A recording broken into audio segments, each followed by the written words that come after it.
Bonjour bonjour à toutes et tous et merci pour votre présence nombreuse sur cette conférence dédiée à une question, je pense, qui est dans toutes les têtes actuellement. Comment résoudre l'équation coût-carbone-architecture dans le contexte que nous rencontrons aujourd'hui? Alors, on se présente brièvement. Nous, on est Aya Life Designers, architectes ingénieurs associés, un groupe d'à peu près 850 architectes, ingénieurs, architectes d'intérieur, urbanistes, paysagistes et spécialistes du chantier. Et donc cette question, on se la pose tous les jours dans nos processus de projet de manière à pouvoir sortir le projet avec son ambition, qu'elle soit architecturale, environnementale et également sous les enjeux techniques qu'il recoupe. On a décidé aujourd'hui de s'exprimer publiquement pour faire part de nos retours d'expérience sur les dernières opérations qui sont pour la plupart en cours de chantier, sur lesquelles on a trouvé des dispositifs innovants pour arriver au bout de cette équation.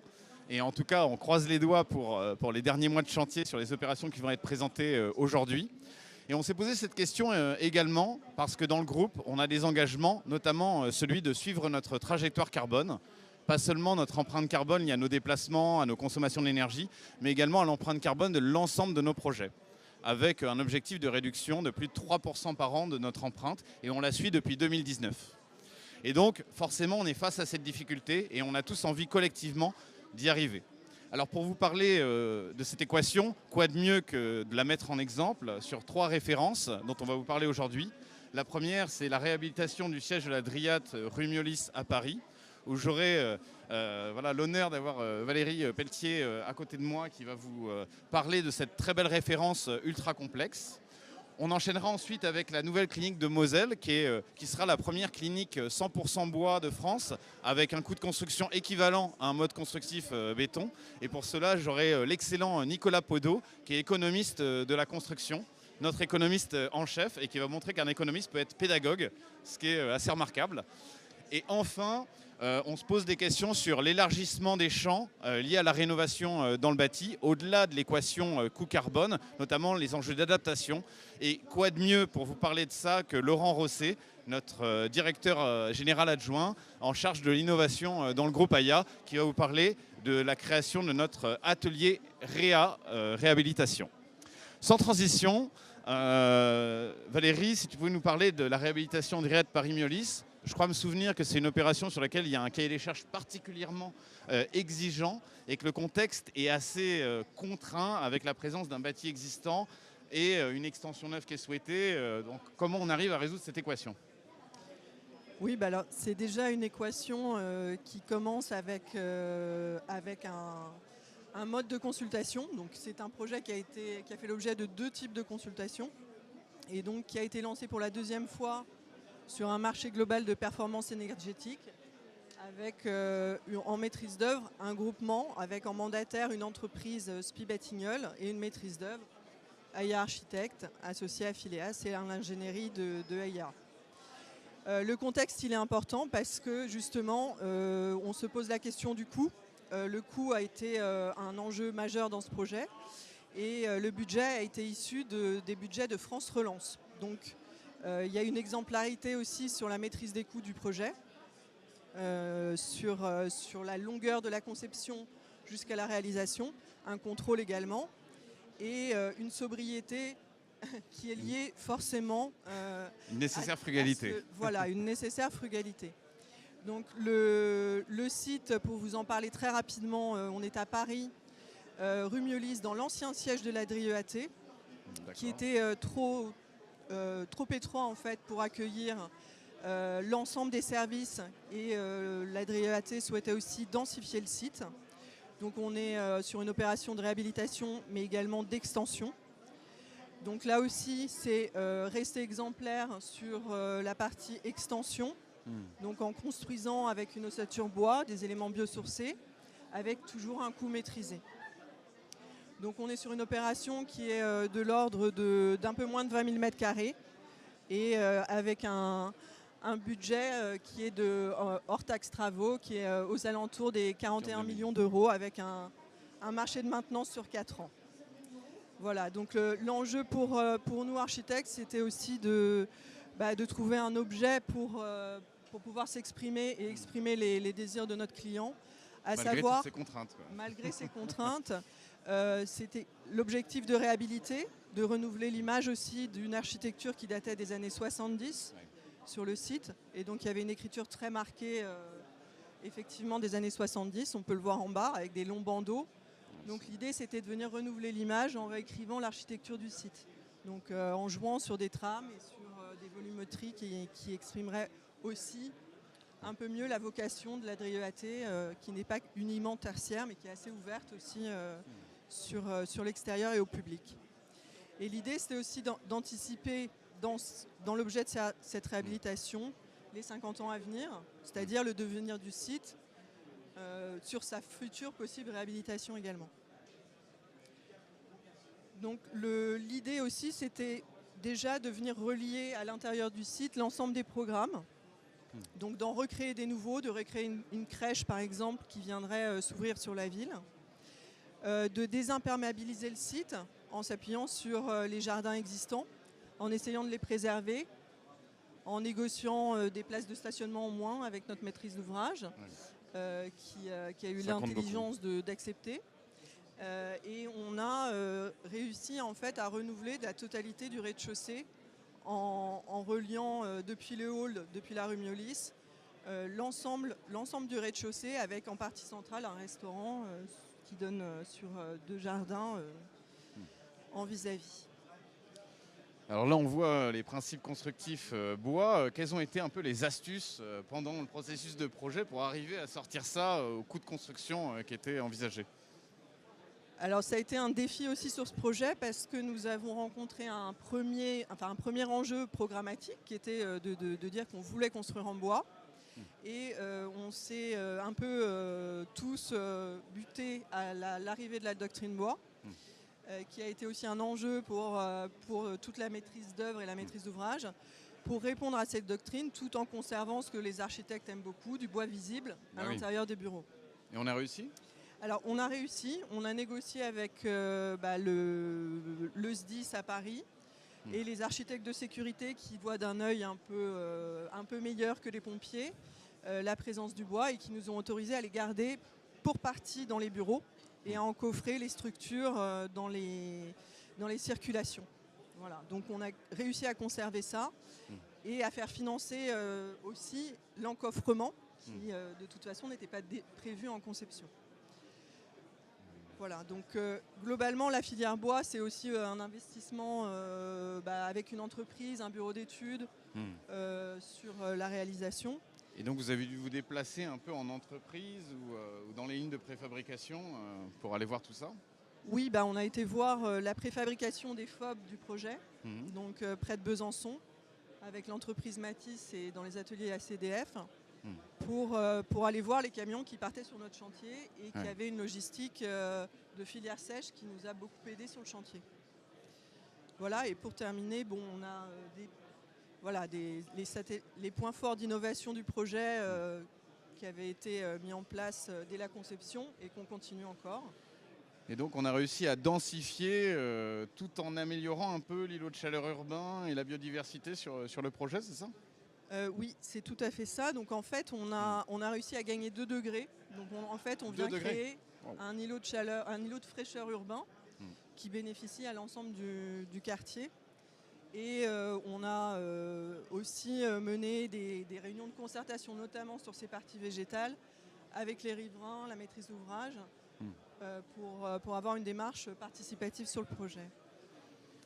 Voilà, donc on voit là les différents thèmes, un projet assez complet. Je vous propose qu'on passe maintenant à la deuxième référence, cette référence énigmatique de la première clinique en construction bois de France. Alors Nicolas Podot, comment vous avez réussi à convaincre votre maître d'ouvrage de s'engager dans un tel défi? Alors oui, bonjour. Effectivement, c'est la première clinique. Alors, 100% bois, on ne le verra pas tout à fait, mais avec une grande partie bois. Pas 100%. Je crois que l'ambition... Ah oui, c'est mieux comme ça. L'ambition du projet, c'était... effectivement, on voit, là c'est un terrain, alors on va peut-être le voir un petit peu mieux. On est dans une friche industrielle, un site qu'on voulait renaturer. Et on a eu, le projet, on l'a gagné avec un concours, un dialogue compétitif. Et dans ce dialogue, rapidement, est arrivée une ambition et je pense, partagé avec le maître d'ouvrage sur une vraie volonté d'un bâtiment exemplaire d'un point de vue environnemental. Et finalement, si on regarde un petit peu voilà, ça c'est les marqueurs qu'on a, une partie des marqueurs qui ont été exprimés au moment du dialogue compétitif, avec du bois apparent, du bois d'œuvre apparent, on le voit pour le confort du patient ou pour la qualité de vie au travail. La volonté de mettre en avant aussi la construction bois, parce que localement il y a des sujets, on va en parler après, et parce que ça peut amener des solutions de construction hors site qui peuvent être intéressants dans une construction. Donc ça fait partie des marqueurs qui nous ont fait gagner le projet. Alors on va voir, il y avait C'est une bonne technique, hein, quelque voilà. part. Quand on met le bois au cœur du projet architectural, c'est dur de revenir en arrière. Voilà, vrai. donc là on voit le projet un petit peu plus globalement. Donc une clinique, 50 000 m², 33 000 m² de vraiment clinique, 17 000 m² d'entités annexes, du laboratoire, de la radiothérapie. 24 salles d'op, donc une grosse clinique. Pour le groupe Elsan, je pense que ça fait partie des plus grosses ou c'est la plus grosse. Donc un gros enjeu pour le maître d'ouvrage aussi. Et cette volonté d'avoir un bâtiment exemplaire sur tous les sujets environnementaux. Donc on a vu le bois tout à l'heure. Et une conception, alors je retiens parce que là c'est le sujet, la conception bas carbone, dont le bois est une des réponses qu'on a apportées. Et puis, on le voit, toute cette conception autour d'un parc. Et cette conception aussi pour une clinique en pavillon, ce qui, vous allez voir, nous a aidé sur la partie bois. Voilà. Et un des autres enjeux qui nous a poussé sur le bois dans le dialogue compétitif, c'est de mettre en avant une recherche locale des matériaux. Donc il y avait le bois forcément, on avait identifié une entreprise, il y a la pierre, on trouve de la pierre sur le projet, mais toutes ces recherches et tout ce discours près du maître d'ouvrage l'a convaincu de nous suivre. Alors le convaincu de nous suivre... Alors comment on a fait, voilà, oui, parce que ça n'a pas dû être un fleuve tranquille. Parce que finalement, c'est un enjeu important. Une clinique, c'est une stabilité au feu. Là on est sur une grande clinique, j'ai parlé de 33 000 m². Donc on est sur une partie du bâtiment, sur un bâtiment première catégorie, stable au feu 1h30. Alors on a réussi par bâtiment, comme il y a des bâtiments annexes, à être un peu moins, mais 1h30, ça veut dire que les procédés constructifs qui existaient, la vie technique n'était pas là. Donc ça demande du développement. Il faut s'adapter aux autres enjeux, adapter le bois aux autres enjeux environnementaux, l'acoustique par exemple, les planchers bois qu'on fait d'habitude, où est-ce qu'on peut les mettre. Et puis surtout, malgré tout, le groupe Elsan est motivé par le projet. Mais globalement, le bois, ça n'a pas la réputation d'être au même prix et d'être dans le budget. Et là, je pense qu'on a eu de la chance. L'équipe de projet, Laurent y était, Peggy qui est là aussi y était, c'est qu'on a un maître d'ouvrage qui nous a dit banco, allez-y, mais il faut rester dans les purs du projet. Donc c'était un gros pari dans les purs budgétaires du projet. Donc c'est un gros pari pour nous. Au prix du béton. Au prix du béton. Construction bois au prix du béton. Donc il a fallu travailler. Ça veut dire qu'il nous suivait à une condition. On ne pouvait pas aller à l'appel d'offres final, concevoir et aller à l'appel d'offres, et on a tort ou on a raison. Il fallait qu'on sécurise avant notre conception pour qu'il accepte de nous suivre. Donc c'était une des conditions. Donc il a fallu réfléchir sur d'autres méthodes pour réussir à trouver la bonne solution. On s'est aussi rendu compte que construire en bois une clinique, comme ça n'a jamais été fait, est-ce qu'on a les bons réflexes? Est-ce qu'on va partir sur la bonne piste tout de suite? Quelle est la meilleure conception? Qu'est-ce qui est le plus adapté à l'outil industriel de l'entreprise? Donc ça pose pas mal de questions. Comment répondre à tout ça? Donc ce qui a été fait, c'est effectivement, donc nos objectifs, c'était ça, pardon. Sécuriser rapidement les exigences, donc le coût, la conception, valider les solutions techniques. Ça veut dire que nous, on a dû faire des recherches sur les avis techniques. On a dû développer un nouvel avis technique de produit pour la conception bois en sable au feu 1h30. Optimiser la méthode par rapport aux outils industriels et puis identifier les partenaires. Donc la méthode qu'on a choisie, c'est un appel à manifestation d'intérêt. Alors c'est un appel à manifestation européen. On a, sur la base de l'APS, posté un petit dossier en disant si vous êtes une entreprise de charpente bois, si vous êtes motivé par un projet de faire la première clinique sur ce périmètre-là. Voilà, en construction bois, Bah écoutez, nous on cherche des gens avec qui travailler. Donc on a fait cet appel d'offres-là. Alors pour quand même voir un peu le projet, ce qui est réalisable, on a finalement choisi de faire en AMI les projets en jaune avec leur socle bleu, c'est-à-dire ce qui est jaune c'est du bois, le bleu reste du béton.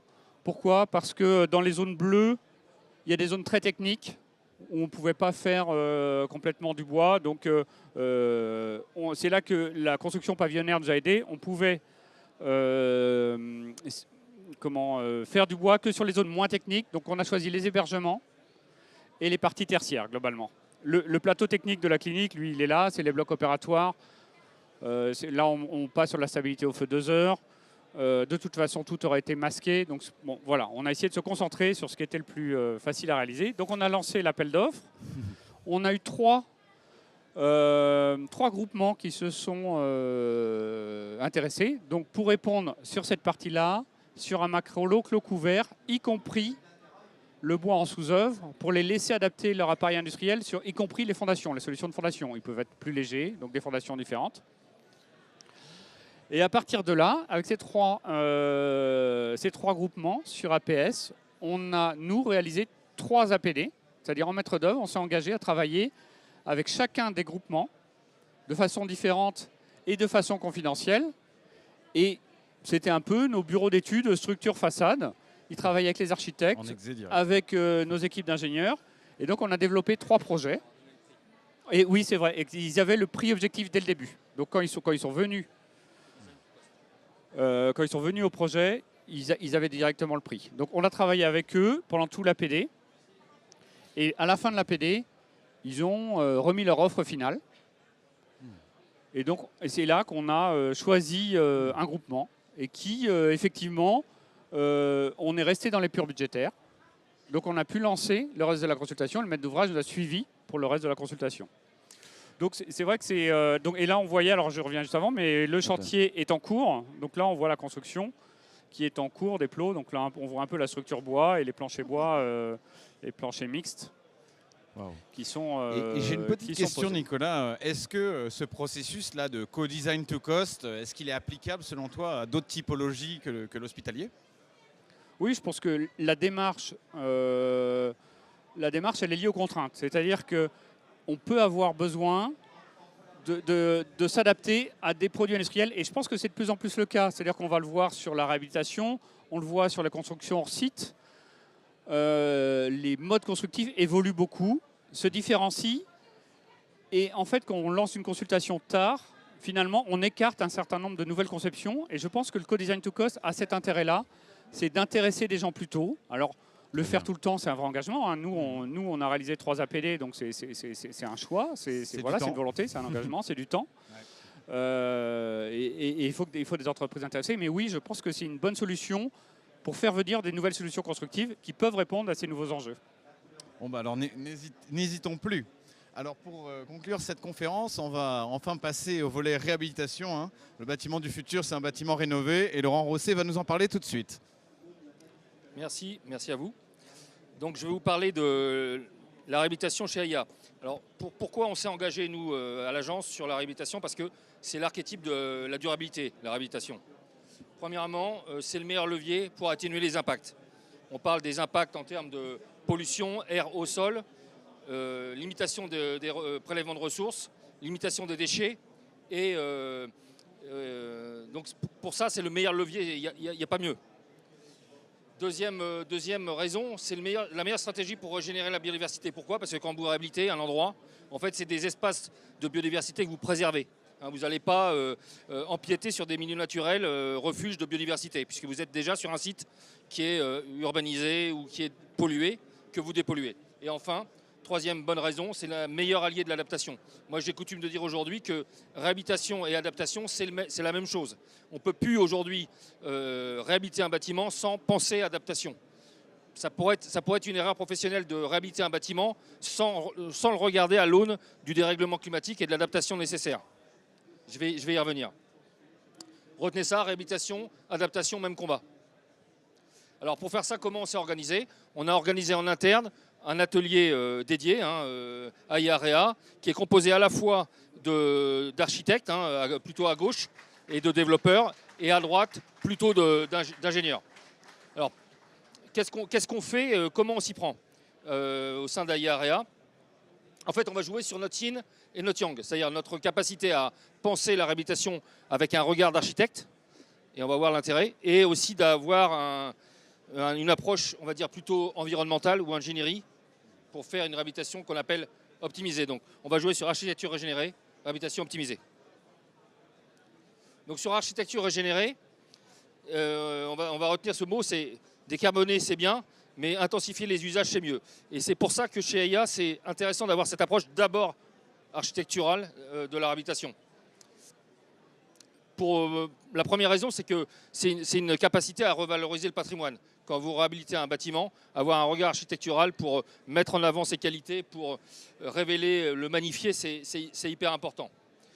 Ensuite, c'est l'intensification de ses usages. Parce qu'effectivement, réhabiliter un bâtiment, c'est d'abord penser comment, dans son audit spatial, on peut rationaliser les mètres carrés, renforcer ses mixités d'usage, etc. C'est aussi le réhabiliter à l'épreuve du futur. C'est pas se dire on réhabilite une bonne fois pour toutes, parce que ça c'est dans les livres, ça n'existe pas. En fait, on réhabilite une fois et puis dans 30 ans, on va réhabiliter. Donc c'est comment penser l'architecture réhabilitée en se disant et qu'est-ce que feront nos successeurs dans la façon de réhabiliter ce bâtiment, c'est-à-dire ne pas compromettre les réhabilitations futures du bâtiment. On voit trop de réhabilitations où finalement c'est figé et quand on revient dessus 30 ans après, c'est très compliqué. Et enfin, c'est aussi gérer l'attractivité urbaine autour d'un site. Nous, on parle d'activation, c'est les flux autour d'un projet qui nous intéresse. Ça, c'est une approche architecturale. Et puis, on va rajouter un peu notre spécialité maison. On a une fondation qui traite l'architecture, santé, environnement, ces trois éléments ensemble. Et nous, on parle de réhabilitation favorable à la santé, avec 4 axes à nouveau. Le premier, c'est de se dire, réhabiliter, c'est favorable à la santé physique. Pour les raisons que vous voyez, ça limite beaucoup d'impact en pollution de l'air, en bruit, en nuisance. C'est aussi favoriser une certaine forme de santé mentale. Il y a beaucoup d'études qui nous montrent que quand vous rasez un bâtiment, sans avoir étudié ses qualités architecturales, patrimoniales, en fait, vous pouvez affecter durablement la santé mentale des gens, surtout les plus fragiles. Pourquoi? On perd des repères, on perd de la mémoire, on perd de la culture. Ensuite, c'est la santé des écosystèmes. Réhabiliter, c'est mieux que faire du neuf sur certains aspects. Pourquoi? Parce que souvent, sur les projets, il y a une forme d'implantation de biodiversité que vous préservez. Et enfin, ça c'est une théorie que je propose, c'est favorable au climat social. Et oui, quand il n'y a plus d'argent, que les gens ont un problème de pouvoir d'achat, c'est plus intéressant de leur dire on va mettre 1 euro en réhabilitation de ce qui existe déjà, plutôt que mettre 10 euros dans un bâtiment neuf, alors qu'on aurait pu faire avec l'ancien. Et ça, aujourd'hui, les gens sont très sensibles à ça. On a des projets où les maîtres d'ouvrage nous disent on réhabilite et vous faites attention, on veut que 1 euro de confort dépensé, ça soit, pardon, je vais trop vite, 1 euro dépensé, ça soit 1 euro de confort en plus pour nos collaborateurs, parce qu'il y a cette sensibilité sur le budget et l'affectation des budgets. Enfin, dernière partie, ce qu'on appelle, nous, réhabilitation optimisée. C'est cette approche environnementale de la réhabilitation.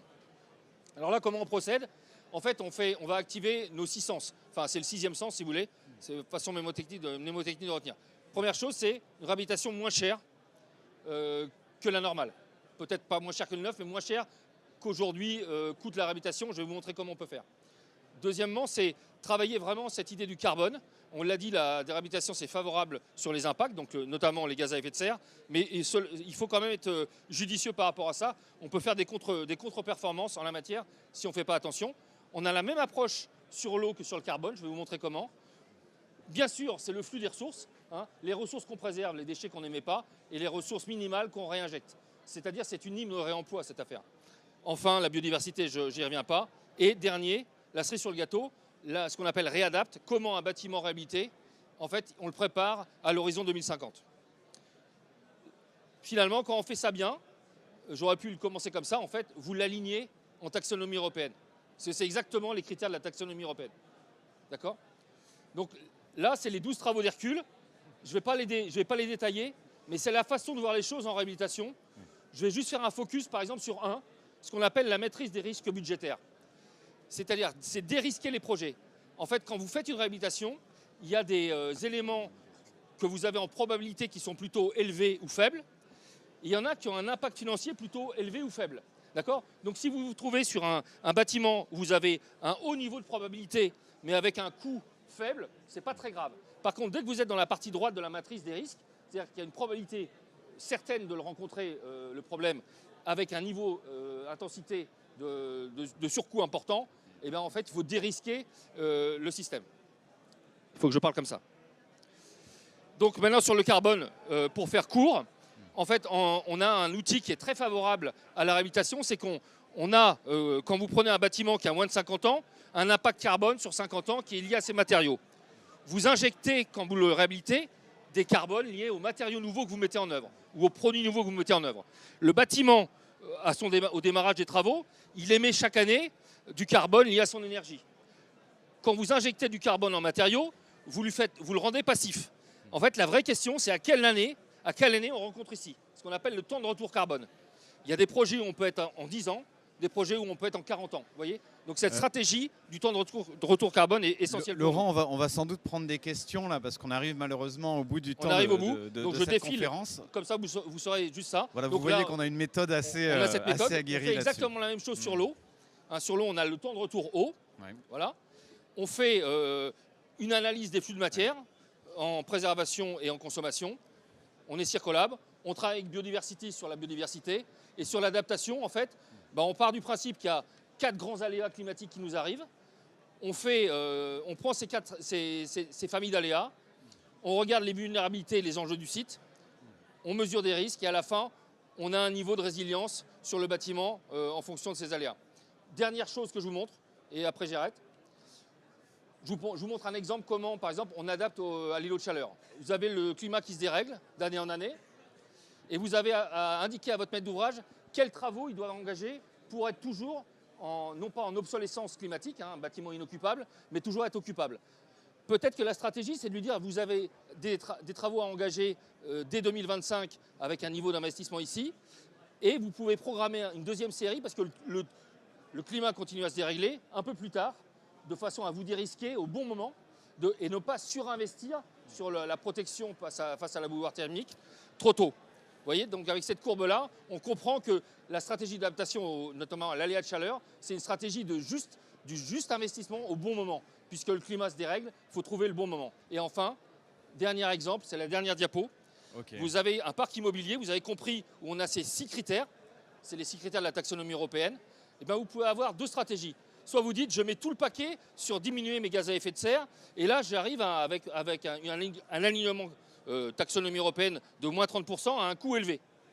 Vous pouvez avoir une autre stratégie qui consiste à dire, je ne vais pas mettre tout sur les gaz à effet de serre, je ne vais pas être focus carbone, je vais faire attention à l'adaptation, à mes consommations d'eau, vous voyez bien, on a diminué ici, et là vous êtes nettement moins cher, et vous êtes mieux aligné encore en taxonomie. Vous voyez, là on comprend que comme on a 6 critères, tout est dans la décision de sur lequel paramètre on travaille pour se mettre en alignement taxonomie européenne et surtout en adaptation face au climat déréglé, tout en étant à un prix optimum.